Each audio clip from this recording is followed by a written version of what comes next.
uJesu Kristu uyinkosi. Ngiyabingelela egameni lenkosi yethu Jesu Kristu. Bazalwane, inkosi inginikile umbono. Kungumhla ka-9 October 2023, Monday. Inkosi ingikhombisa uhlobo lwabazalwane abanamabhizinisi abaphambukayo endleleni yokukholwa ngenxa yalawo mabhizinisi. Bazalwane, izwi likaNkulunkulu encwadini kaJobe 36 uvesi 21 lisitshela ukuthi sixwaye ukuba singabhekisi ubuso bethu ebubini. Inkosi ingikhombise sihamba singabazalwane. Kuthe kusekuhle sihamba ngendlela eqondile ebheke ekhaya. Kwase kuba khona indlela ebikwa left ephambukisayo. Elithi izwi likaNkulunkulu kwiZaga 14 verse 12. Kunendlela ebonakala sengathi ilungile kumuntu. Kepha ukuphela kwaleyo ndlela ukufa, kusho ukuthi kuyindlela esuke iyisa ekufeni noma ekubhujisweni. Yize umuntu kade eyibone engathi ilungile. Uthe sesifika kuleyo ndlela ebichezukisela kwa-left, abazalwane abangosomabhizinisi abathile babo ngababona bechezuka, bangaqaphela, bachezukela kuleyo ndlela ekwa-left. Kuthe mangilandela ngibukiswa ukuthi le ndlela iyaphi, ngabona befika la khona imiqondo ithumbeka, bezibona bona engathi basahamba khona endleleni okufanele behambe kuyo, kepha babonakala sebekulawo mabhizinisi, kanti isitha sakhile. Kwangazathi noma bekhuleka imikhuleko yabo ibenza bebone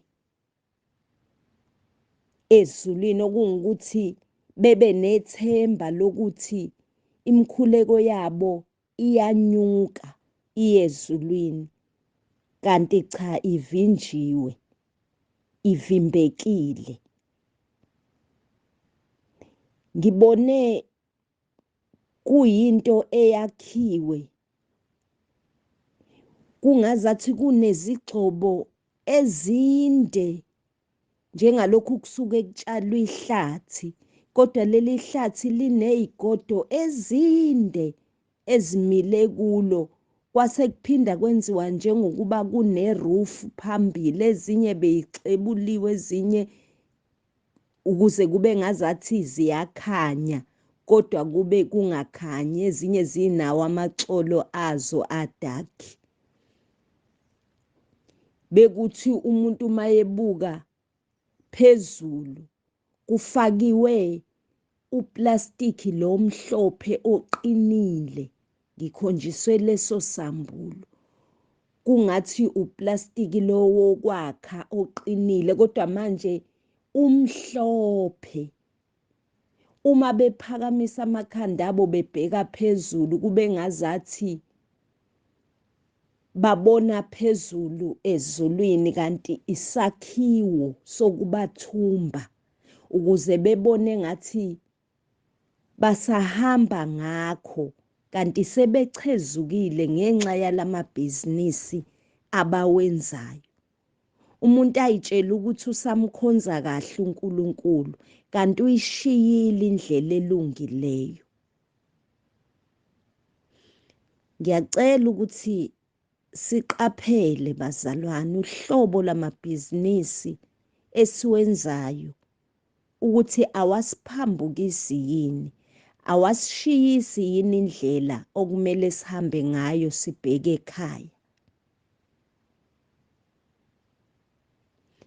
Noma ngabe kuthiwa uke walibona lelo bhizinisi lenziwa womunye umzalwane, nawe bese ubona ukuthi hayi abazalwane ngoba bayalenza nabo leli bhizinisi nama ngilenze. Ngizothi buza kuNkulunkulu, Nkosi, leli bhizinisi engilenzayo alizukungikhipha yini endleleni yokukholwa, alizukungisusa yini ebukhoneni bakho, angizukungena yini ogibeni lwesitha ngiyitshele Nkosi ukuthi ngisakukhonza kanti sengisekuthunjweni. Izwi likaNkulunkulu liyasitshela ukuthi masizahlukanise nabazalwane bonke abahamba ngokungafanele. So-ke bazalwane, kubiza ukuthi mawenza ibhizinisi ungalenzi ngoba nakhu ubona abazalwane abathile belenza, ngoba kungenzeka ukuthi sebehamba ngokungafanele, wena ubabone bevutha benza konke okwenziwayo, ngabe bayashumayela, ngabe benzani endlini yokukholwa, benamabhizinisi, bese uyitshela ukuthi hayi basekuya indlela yokukholwa.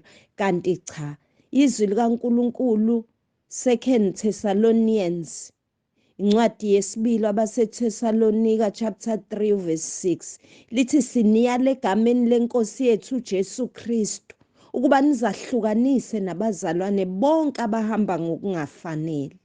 Qaphelani bazalwane, noma ngabe nibona abazalwane belenza lelo bhizinisi, ungalenzi ibhizinisi elizokuphambukisa.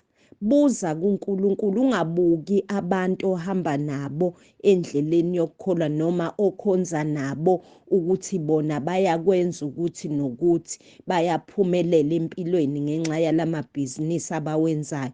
Umbuzo uthi ukhona yini uNkulunkulu kulawo mabhizinisi abawenzayo? Ngikhumbula mangisasho lesi sexwayiso, ngikhumbula izwi, ivoice eyakhuluma ngolunye usuku, yabuza umbuzo yathi, ukhona yini uJesu kulomkhumbi okuwo? So-ke bazalwane, asiqapheleni ukuthi kulawo mabhizinisi esiwenzayo thina abanye sinamabhizinisi, asiqaphele ukuthi ukhona yini uJesu, ikhona yini inkosi uJesu kulawo mabhizinisi, noma sisogibeni lwesitha. Izwi likaNkulunkulu Luka 12 verse 15 lisitshela ukuthi ukuphila komuntu akumi ngobuningi bempahla yakhe. Asibhekeni bazalwane, sixwaye, lize lisitshela ukuthi asixwaye ukuhaha konke. Ungahaheli izinto uzungene emabhizinisini wrong akukhipha endleleni yokukholwa. Konke okwenzayo kwenzela udumo likaNkulunkulu. Konke okwenzayo yithi mawukwenza uqaphele ukuthi usesebukhoneni bukaNkulunkulu, awuphumile endleleni yokukholwa. Athi uLuka 12 kuverse 34, ngokuba lapho kukhona ingcebo yenu, lapho-ke iyakuba khona nenhliziyo yenu. Uma wenza ibhizinisi bazalwane, uthola ukuthi awusanamathele ezwini likaNkulunkulu ngendlela obunamathele ngayo before, nasemthandazweni uyakwazi ukuzizwa ukuthi kade ushisekela kangakanani. Elinjani leli bhizinisi eselizokuphantshisa kwelikamoya? Qaphela, usekuyo yini level obukuyona ungakabi nalo lelo bhizinisi? Nabasazowaqala amabhizinisi mabaqaphele bexwaye. Nasi isexwayiso esivela enkosini. Kunohlobo lwamabhizinisi aphambukisa abantwana bakaNkulunkulu, abashiyisa indlela yokukholwa. Jesu Kristu inkosi. Amen.